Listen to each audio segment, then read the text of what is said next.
Seguimos acá con la clase. En este video vamos a profundizar en los planteos de la teoría de la modernización. Para abordar estos temas tienen tres textos en la bibliografía obligatoria de la materia. Por un lado, los textos de Gutiérrez Garza y el texto de Naón, Rodríguez Enríquez y Shor, que hacen un recorrido de los debates entre las teorías, o sea, de toda la constitución del campo de estudios del desarrollo y las discusiones que van surgiendo a lo largo de las décadas. Por otro lado, tienen un tercer texto, que es el texto de Guillermo Klein, El desarrollo africano, una selección hecha por la cátedra, en donde lo que ven es un claro ejemplo de cómo puede ser la aplicación de la teoría de la modernización. Es decir, que lo que aparece en el artículo de Klein es el análisis de la situación de la sociedad africana, particularmente de Sierra Leona, en la década del 60, cuando él ocupa el rol de asesor fiscal, y la mirada que tiene Klein para analizar esta sociedad está totalmente permeada por los conceptos, por los constructos teóricos, los planteos de la teoría de la modernización. Entonces lo analizamos ese texto como una fuente que nos permite comprender mejor en qué consiste y cómo es la mirada que se puede hacer de una determinada sociedad desde el planteo modernizador. Entonces, importantísimo para poder abordar el texto de Klein, tenemos que primero tener claras algunas cuestiones de la teoría de la modernización. Ya en el video anterior hicimos referencia al contexto general que da origen a los debates sobre el desarrollo y mencionamos que la teoría de la modernización puede ser pensada como la respuesta académica hacia el giro que hace Estados Unidos en su política exterior durante la etapa de la segunda posguerra o la etapa de la Guerra Fría. Bien, la teoría de la modernización tiene distintas expresiones, por eso podemos hablar de las teorías de la modernización. Algunas realizadas desde la economía, otras desde la sociología, ¿no?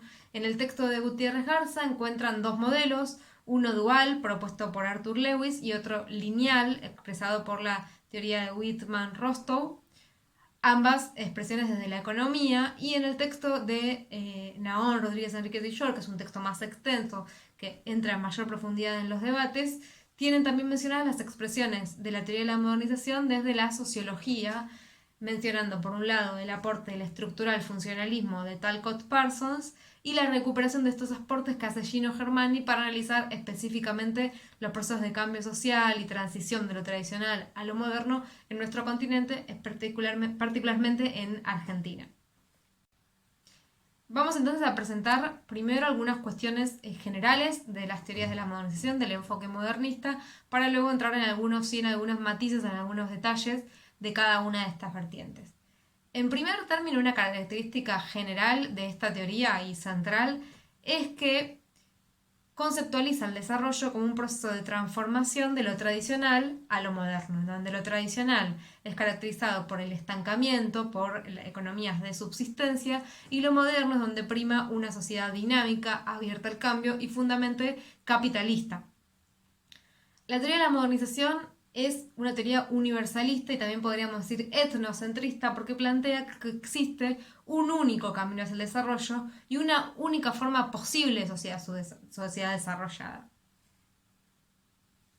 En su vertiente de las ciencias económicas, particularmente la teoría de la modernización recupera planteos neoclásicos, de teoría económica neoclásica, particularmente aquellas propuestas del liberalismo económico. Por eso les recomendaba en los chats que vean los capítulos de la serie Conociendo el Capital del canal Encuentro, particularmente aquellos en los que se aborda el tema del liberalismo, para ampliar en ese punto, ¿sí? Les voy a dejar los links a esos videos en los comentarios, la descripción de este video.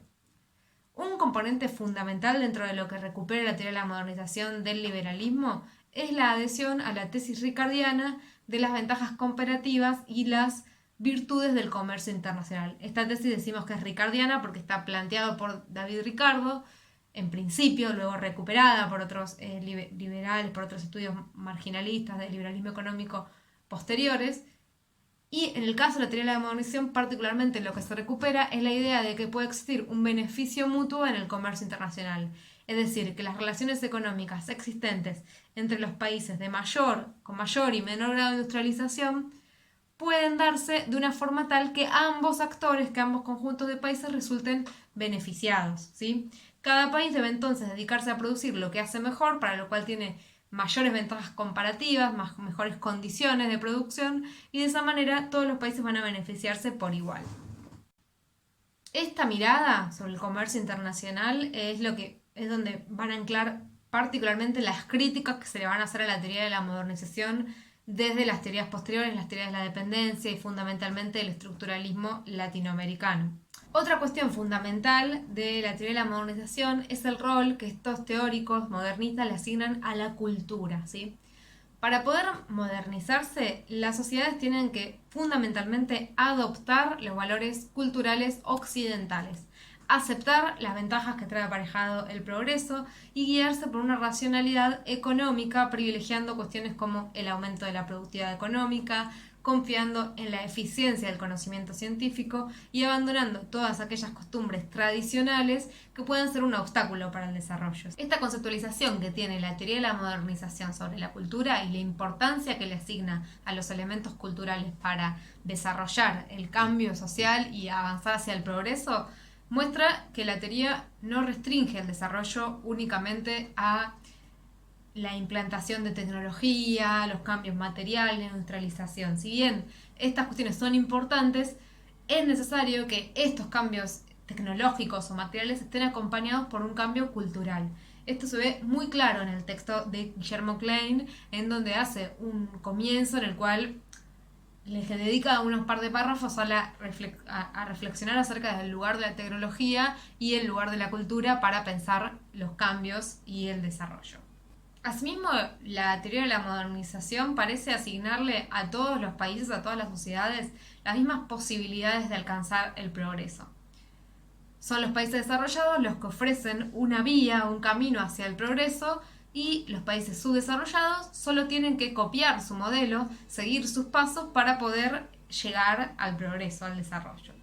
El ideal a alcanzar toma como modelo al desarrollo de las sociedades occidentales, es decir, es un modelo capitalista de libre mercado, y de esta manera es una teoría que asume la continuidad y necesidad de continuidad del sistema capitalista mundial con libre mercado. Plantea una mirada optimista con respecto al crecimiento económico y respecto al avance y evolución de la tecnología y de la ciencia.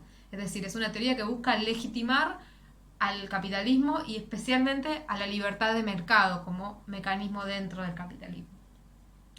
La sociedad ideal hacia la que es preciso y de algún modo inevitable alcanzar para la teoría de la modernización es aquella que se caracteriza por tener un desarrollo industrial avanzado, altos niveles de urbanización, una agricultura tecnificada, un Estado-nación moderno, un capitalismo de libre comercio, como ya dijimos, una fluidez en las relaciones internacionales, amplio desarrollo científico y tecnológico, el consumo generalizado de bienes durables o el consumo de masas, el desarrollo de servicios y de capital financiero y la aceptación de préstamos internacionales, así como la propagación de valores culturales modernos, como ya dijimos, ¿sí?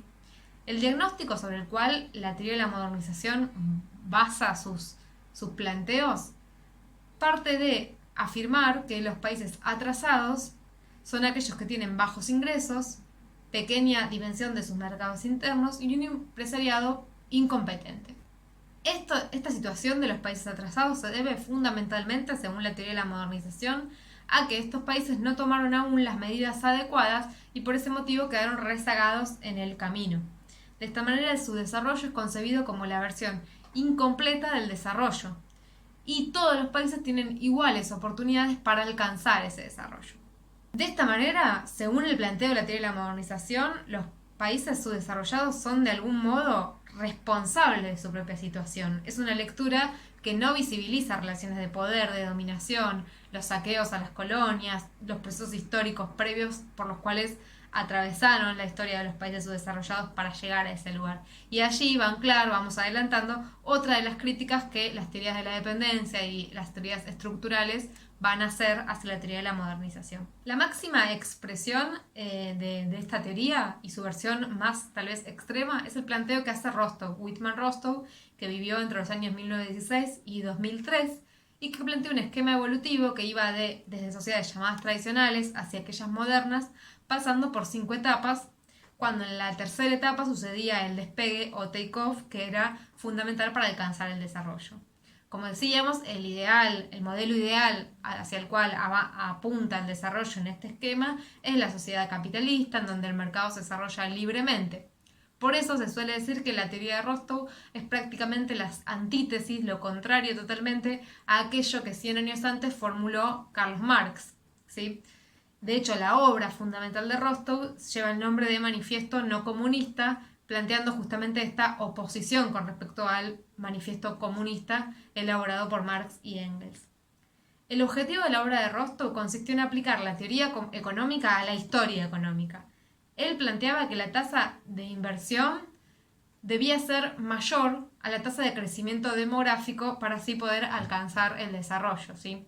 Si esto no podía llevarse adelante, esa tasa de inversión, con medios propios, era preciso, era necesario y deseable acceder a créditos, a préstamos de otros países para así poder aumentar la tasa de inversión.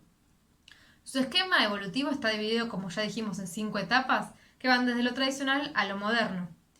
Lo fundamental para abordar este esquema evolutivo no es tanto retener, memorizar qué sucede en cada etapa, sino analizar a través de estas etapas cuáles son las claves para lograr la modernización según el planteo de Rostow, ¿sí?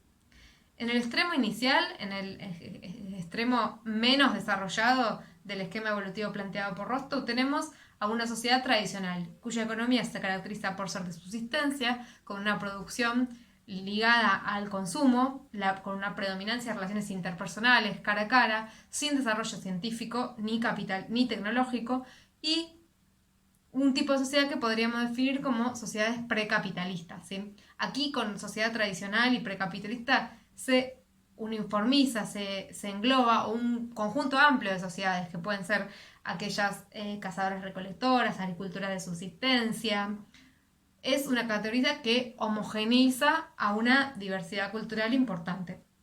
En una segunda etapa, el hito fundamental que se genera es la construcción de un Estado centralizado y efectivo y elementos de una identidad nacionalista, una identidad de Estado-nación.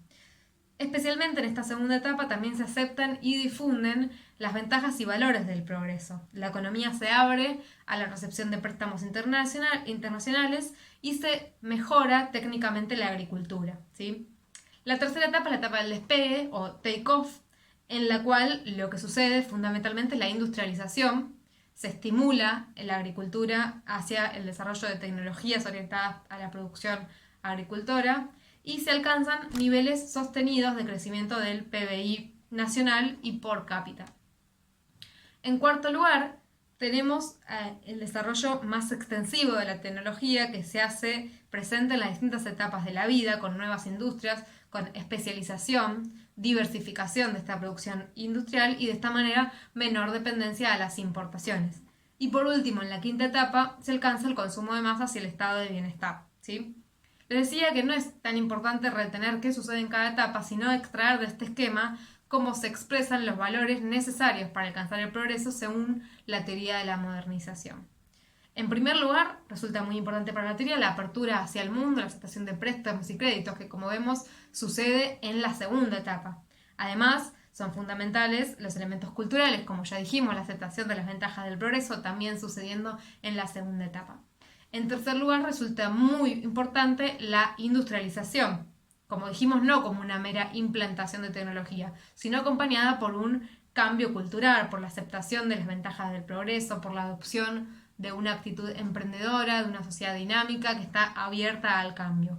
También resulta muy importante para la teoría la constitución de un Estado centralizado que permite promover estos cambios, que actúa de impulso, de motor para estos cambios culturales y económicos. El modelo dual que propone Arthur Lewis para explicar el desarrollo de una mirada modernizadora comparte algunos de los esquemas básicos ya planteados por Rostow, esta visión evolucionista y dicotómica del desarrollo, pero en este caso su desarrollo se explica fundamentalmente por la coexistencia de dos sectores de la economía que persiguen rumbos y objetivos diferentes. por un lado, un sector que está ligado a la subsistencia y no prioriza el aumento de la productividad, y por otro, un sector que sí está priorizando el aumento de la productividad bajo una racionalidad económica de maximización de la ganancia. Según Lewis, para absorber este tradicionalismo es necesario eliminar el dualismo, no pueden coexistir lo tradicional y lo moderno, ¿sí? Y una de las cuestiones que explica esta posibilidad de absorber lo tradicional es la tendencia hacia el aumento de salarios del sector industrial, lo cual atraería a cada vez más personas a desarrollarse y a lanzarse hacia esa actividad, absorbiendo así el dualismo y el tradicionalismo. Luego tenemos también los planteos desarrollados desde la sociología, ¿sí? Fundamentalmente el planteo estructural funcionalista de Talcott Parsons, muy importante no confundir con el estructuralismo latinoamericano de Prebisch y de la CEPAL, ¿sí? Es otro tipo de estructuralismo que tiene más una tradición sociológica vinculada al funcionalismo y que a los fines de lo que nos interesa aquí para pensar el desarrollo, lo que sostiene Parsons es que existe un camino universal hacia el desarrollo, o sea, coincide en este punto con otros planteos modernistas, pero para fundamentar esta afirmación lo que construye son tipologías estructurales, ¿sí? Clasificaciones de tipos de estructuras de sociedad que permiten describir el tránsito de formas de organización tradicional a formas de organización modernas. En el recorrido histórico que hace Parsons, lo importante es avanzar hacia una mayor diferenciación y complejidad, ¿sí? Ir superando lo atrasado, adquirir características de las sociedades avanzadas, fundamentalmente a partir de una diferenciación y complejización de la estructura social. En Latinoamérica existió, digamos, una corriente que recuperó este planteo de la sociología de Parsons para estudiar particularmente la transición de tradicional a moderno de la sociedad latinoamericana y fundamentalmente fue inspirada en Argentina. Esta perspectiva fue llevada adelante por Gino Germani, un sociólogo italiano que vino a la Argentina huyendo de Mussolini en 1934 y que se interesa particularmente por analizar el proceso de transición hacia la modernidad que experimenta Argentina, preguntándose fundamentalmente cómo se da el ingreso de las masas a la vida política y cómo las sociedades logran alcanzar mayores niveles de participación democrática, de participación política, de mayores sectores de la sociedad, ¿sí? Para él, la modernización se puede explicar, digamos, por tres procesos. Por un lado, el desarrollo económico, en el cual es importante nuevamente la industrialización, la capitalización, los aumentos de la productividad y una mayor distribución de ingresos.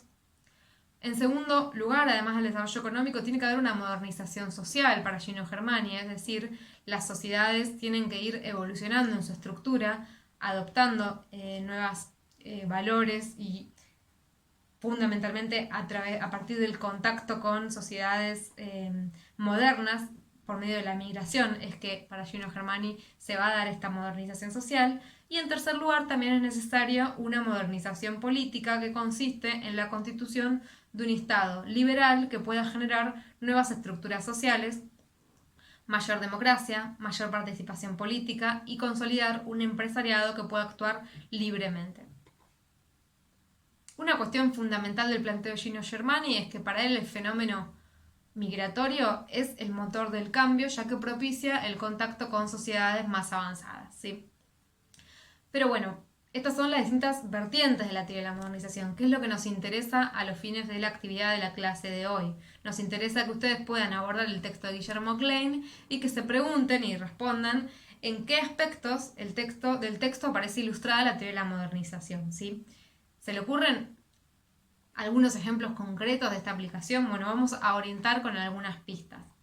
Por un lado, podemos decir que ya directamente plantear que el desarrollo africano consiste en la occidentalización implica tomar como punto de partida una visión modernizadora, porque el modelo de referencia y el ideal del desarrollo es Occidente. O sea, para desarrollarse, África no necesita recuperar, desarrollar sus propios ideales, sino copiar aquellos de Occidente. Entonces, al leer el texto debemos atender algunas cuestiones. Por un lado, ¿qué comparaciones comparaciones hace Klein para analizar el desarrollo africano? ¿Cuál es el punto de referencia que está tomando? ¿Sí? ¿Qué visión tiene Klein, por ejemplo, del comercio exterior? ¿Qué actividades debería desarrollar Sierra Leona? ¿Qué visión tiene del mercado interno, de la cuestión de la comunicación, la conectividad de los caminos? ¿Qué opina Klein, por ejemplo, de los préstamos, la ayuda crediticia, que según la teoría de la modernización es clave para alcanzar el progreso? ¿Qué opinión tiene Klein del aislamiento, si es posible alcanzar desarrollo estando aislado o es necesario abrirse al mundo? ¿Qué descripción hace de los africanos? ¿Cómo es su temperamento, su costumbre? ¿Cómo interpreta Klein a estas costumbres tradicionales? ¿Son vistas como prácticas culturales válidas o son tal vez un obstáculo para el progreso? ¿Cuál es la visión sobre el cambio cultural? ¿Es posible desarrollar una sociedad solo a través de cambios materiales o es necesario aceptar una serie de valores culturales? Bueno, estas son algunas pistas como para poder interrogar el texto de Klein, ¿sí? Para hacer el ejercicio y la lectura del texto tenemos que tener bien presentes las características de la teoría de la modernización, repasarlas, resumirlas, anotarlas en algún lugar y luego ir viendo en qué se asemeja lo que Klein va diciendo sobre la sociedad de Sierra Leona con aquellos planteos más generales y abstractos de la teoría de la modernización. Espero que estos videos les sean de utilidad, que les sirvan para poder abordar la actividad y los temas. Ya saben que nos podemos encontrar en los foros del campus para cualquier duda o consulta sobre esta actividad y otras de las que estamos viendo en la cursada.